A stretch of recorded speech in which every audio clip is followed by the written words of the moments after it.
आप ही की कृपा, आप ही की शरण, आप ही का आशीर्वाद बाबा, आप ही का मार्गदर्शन। ओम साई राम। आज मैं आपसे अपना मोबाइल टेम्पल का भाग 2 पार्ट 2 शेयर करने जा रही हूँ। पार्ट 1 मैंने अभी रिसेंटली शेयर किया है। तो अगर मैं इसमें गुरुजी डॉक्टर चंद्रभानु सत्यपति जी और मोबाइल टेम्पल के बारे में बताऊंगी। अगर किसी ने वो पहली वीडियो नहीं देखी है प्लीज़ वो देख लें, क्योंकि उसमें मैंने इन दोनों चीज़ों के बारे में बताया है। तो गुरुजी चंद्रभानु सत्यपति जी की ही प्रेरणा से इस मोबाइल टेम्पल की शुरुआत हुई, प्रेरणा मिली, उसकी स्थापना हुई। और मोबाइल टेम्पल कैसे होता है कि बाबा की तस्वीर में प्राण प्रतिष्ठा होने के बाद चारों टाइम की आरतियाँ, मॉर्निंग से मध्याह्न आरती, संध्या आरती और सेज आरती, और थर्सडे के दिन साई संध्या पूजा, और विशेष पर्व पे जैसे दशहरा हुआ या रामनवमी उस पर सब लोग मिलकर सेलिब्रेशन करते हैं। तो इस तरीके से मोबाइल टेम्पल चल रहा था। और जब ये मोबाइल टेम्पल स्थापित हुआ तो कुछ 1-1.5 साल बाद गुरुजी वापस यूएस आए, और इस बार गुरुजी डैलस में आए। हम लोग सियाटल एरिया में रहते हैं। तो जो हमारा मंदिर का ग्रुप था, जो लोग वॉलेंटियर्स करते थे और जो इस मोबाइल टेम्पल से जुड़े हुए थे, तो उन लोगों ने गुरुजी से मिलने का प्लान किया। उन सब ने डैलस जाने के लिए फ़्लाइट बुक कराई। तो उस समय बाबा की जो तस्वीर थी, बाबा मेरी फ्रेंड के यहाँ आए हुए थे। तो सबको ये हुआ कि अब हम कैसे वो पूजा करेंगे, बाबा यहाँ रह जाएंगे और गुरुजी वहाँ पर हैं। तो सब लोगों ने, मेरी फ्रेंड ने सजेस्ट किया कि मेरी एक फ्रेंड है और वो नहीं जा रही है, तो हम लोग उसको पूछ सकते हैं। और मैं एक और बात बताना चाहती हूँ यहाँ पर। उस टाइम में अराउंड 5 मंथ्स प्रेग्नेंट थी फॉर सेकेंड प्रेगनेंसी। तो मैं इस मोबाइल टेम्पल ग्रुप से इसी तरीके से अपनी फ्रेंड के थ्रू ही जुड़ी थी। और मेरा बहुत मन रहता था कि मैं बाबा की सेवा करूं, बट मैंने कभी वॉलंटियर नहीं किया। शायद मेरे शुभ कर्म नहीं आए थे, वो मौका मुझे नहीं मिला। बट मेरे दिल में हमेशा ये रहता था कि जैसे ये लोग लगे होते हैं, जैसे करते हैं, तो एक प्रेरणा मिलती है, राइट। जब हम दूसरों को देखते हैं तो वो भाव हमारे अंदर भी जागते हैं। तो ऐसे ही मेरे मन में बहुत हुआ कि मैं बाबा की सेवा करूं। बट वॉलंटियरशिप नहीं कर पाई। बट पापा ने मुझे मौका दिया। और जब मेरी फ्रेंड ने मेरा नाम सजेस्ट किया तो वो लोग बोले कि ठीक है, आप उससे पूछ लो। और जब मुझे ये बात पता चली तो मैं बहुत खुश थी कि बाबा इसकी कुछ सेवा करने का तो एटलीस्ट मुझे मौका मिलेगा। जो मतलब दिल में रहता है ना, जब आपका पूरा होता है तो आपको एक खुशी हो जाती है कि हाँ चलो बाबा ने मेरी सुन ली।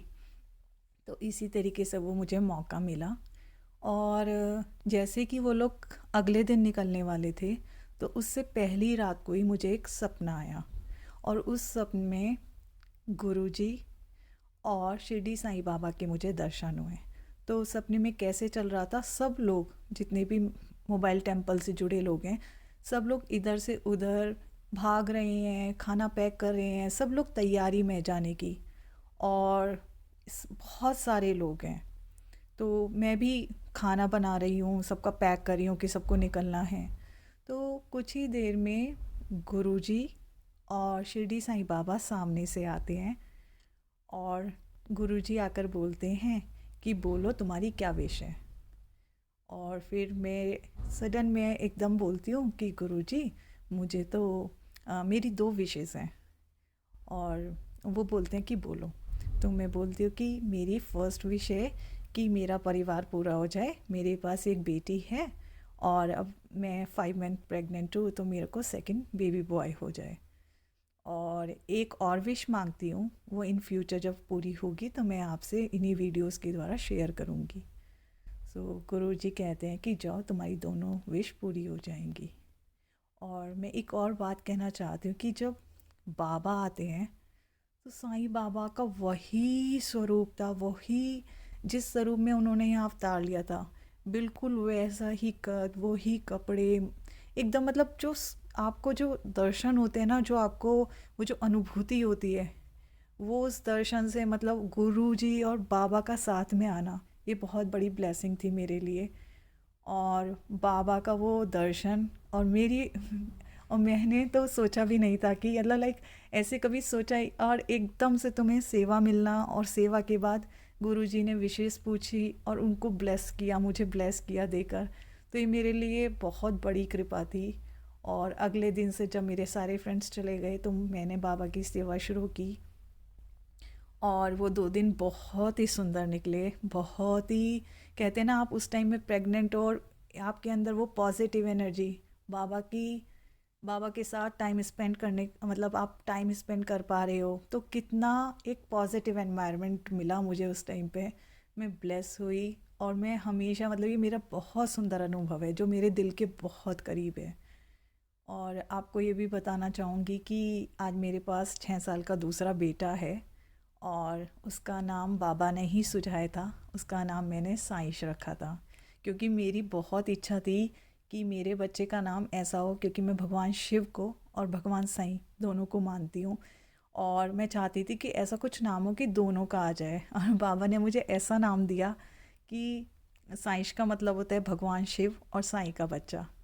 तो मेरी सारी विशेष बाबा ने पूरी की। और मैं बस यही कहना चाहती हूँ कि आप अपनी भक्ति को, अपने भाव को इत, इतना दृढ़ कर लो, इतना प्योर कर लो कि भगवान खुद ही, मतलब लाइक होता है ना, जब आपकी एनर्जी पॉजिटिव होगी, आपकी वाइब्रेशन वो होंगी पॉजिटिव, तो वो ज़रूर भगवान तक पहुँचेंगी और आपको ज़रूर दर्शन होंगे। यही एक तरीका है कनेक्शन का, कि जब आपको सिर्फ और सिर्फ जो, क्योंकि हम बोलते हैं ना कर्मा अच्छा करो, तो कर्मा क्या है? कर्मा हमारे थॉट से ही बायस्ड होता है। जो हमारे थॉट्स हैं वो कर्मा को बहुत ज़्यादा इम्पेक्ट करते हैं।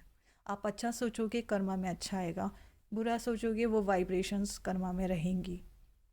तो हमेशा यही ध्यान रखो कि आपके थॉट्स अच्छे होने चाहिए, क्योंकि थॉट्स की जो वाइब्रेशन होती है, जो एनर्जी होती है, वो बहुत पावरफुल होती है।